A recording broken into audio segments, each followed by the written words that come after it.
Bonjour à tous, on se rend une nouvelle fois sur l'hippodrome de Vichy ce mercredi pour une nouvelle émission Quintet Flash et un Quintet Plus dans le prix Impératrice Eugénie.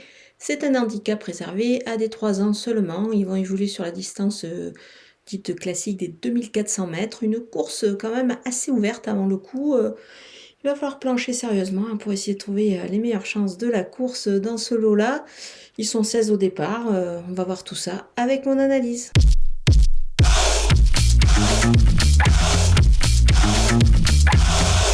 On attaque avec mes bases et seulement des femelles. Parmi mes bases, on va commencer par le numéro 16, autodidacte, qui vient de débuter et de s'imposer dans un handicap. Alors certes, c'est une marche supplémentaire à franchir ce mercredi puisque c'est une première épreuve ici, un handicap quintet.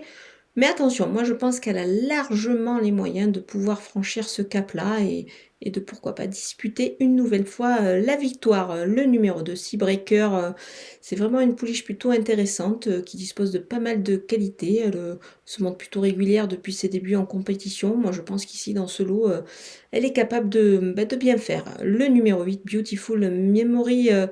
Elle vient de rejoindre l'écurie de Nicolas Perret. Attention, c'est pas mal du tout.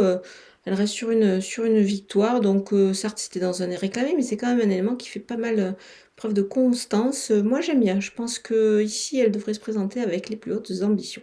Les opposants avec le numéro 5, Way to Marseille, je pense qu'il faut le reprendre en confiance sur sa dernière tentative. C'est un cheval qui a réalisé déjà une belle saison 2023. Moi, je pense qu'il a beaucoup de qualité. Il est capable de bien faire ici, surtout sur un profil comme celui de Vichy. Je pense que ce poulain, quand même, avec un beau modèle et une grande action, est capable de réaliser vraiment une belle perf. Le numéro 6, Cherki, certes, alors il court un petit peu rapproché, mais quand même, je pense qu'il détient une chance plutôt régulière avant le coup.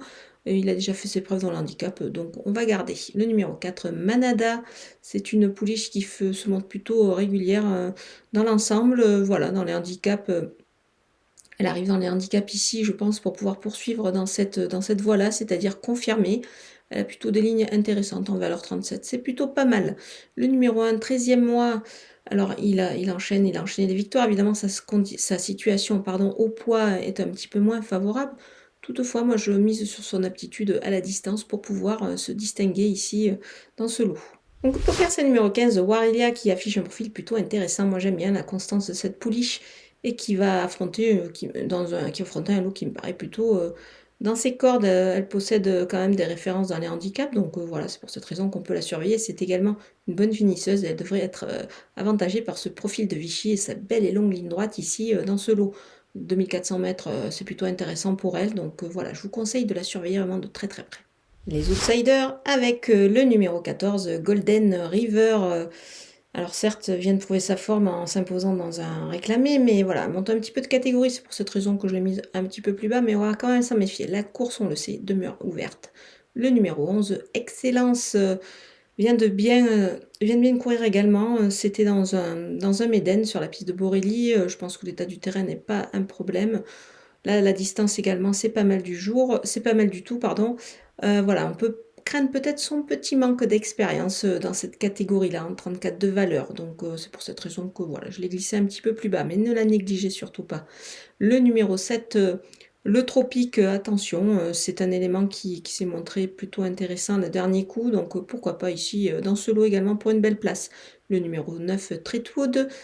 C'est un élément qui fait preuve vraiment d'une belle régularité. Alors difficile de ne pas le voir et évidemment se distinguer dans cette épreuve. Maintenant, il faut faire des choix, évidemment. Donc voilà, moi je pense qu'il ne faut pas non plus négliger cet élément-là dans une combinaison élargie. Surtout, ne vous en passez pas. Le numéro 3, Ganibet, il est un peu délicat. Alors disons qu'il faut tomber sur le bon moment avec lui. Donc voilà, on va quand même s'en méfier dans ce lot-là. Il est capable de, pourquoi pas, se distinguer. Après tout, son entourage n'hésite pas à refaire le voyage en France. On termine avec les délaissés. J'ai pris un petit peu des risques, évidemment. On va tenter le coup.